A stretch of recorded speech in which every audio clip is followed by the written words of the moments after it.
Hello everyone, it's my turn to read tonight's Advent story. My book's called The Very Snowy Christmas by Diana Hendry and James Chapman.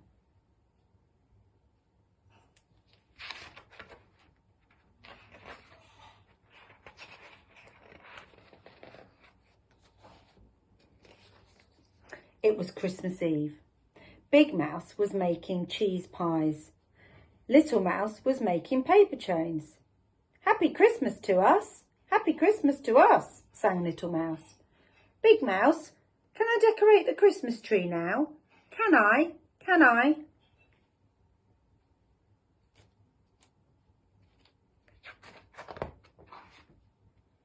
"We'll do it together," said Big Mouse. Little Mouse hung golden acorns and mistletoe berries on the tree. Big Mouse put a star on the top. "But we've forgotten the holly," cried Little Mouse. "I'll go and get some." And off he rushed. "Mind it has nice red berries," called Big Mouse.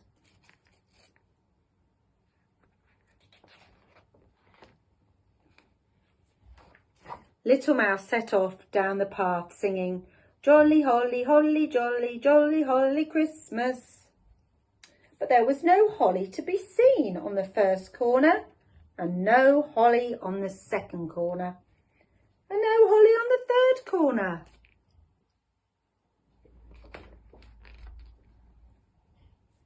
Over the bridge ran Little Mouse, and at last he found a holly bush with shiny red berries. He jumped up and down with excitement. "Oh, jolly, holly, holly, jolly, jolly, holly Christmas," sang Little Mouse, stretching high on his tippy toes to reach some. But suddenly, soft white flakes started falling all around him. One flake fell on Little Mouse's nose and made him sneeze. "Goodness me," said Little Mouse, "the sky is coming undone." Little Mouse began to hurry home. Lots more pieces of sky were falling on him. Faster and faster they fell. They fell on his ears and his whiskers and his tail. "Oh dear," cried Little Mouse. "I'd better take some of this to show Big Mouse.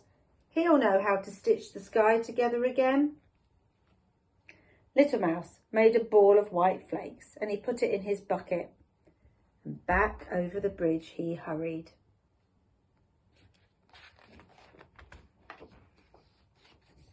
Suddenly he saw a strange creature in the water, making faces at him. It had lots of ears and a squiffy face, and it waved its arms at Little Mouse.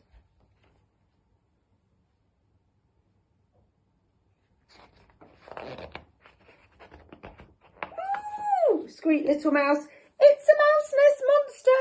And he fell on his bottom. "Oh, I wish Big Mouse was here," he cried, scrambling up. Back down the path ran Little Mouse, looking over his shoulder to see if the mouse nest monster was following him.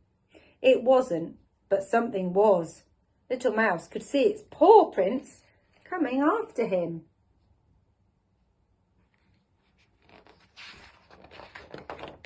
"Eek! Help! Eek!"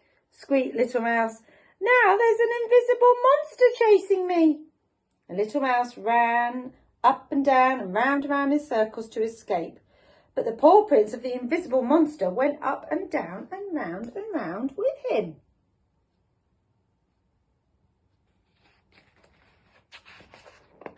Little Mouse ran on and on, faster and faster whirled the white flakes, and faster ran Little Mouse.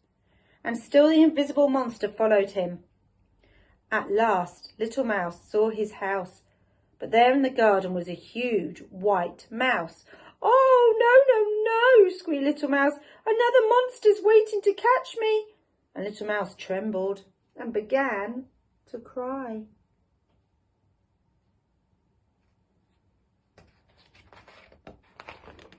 But then the front door opened and there was Big Mouse. Little Mouse leapt into Big Mouse's arms. Big Mouse, he cried, the sky has come undone, and look! He wailed, pointing to the paw prints. An invisible monster has been following me, and there was a terrible mouse nest monster in the water, and now that scary white mouse is staring right at me.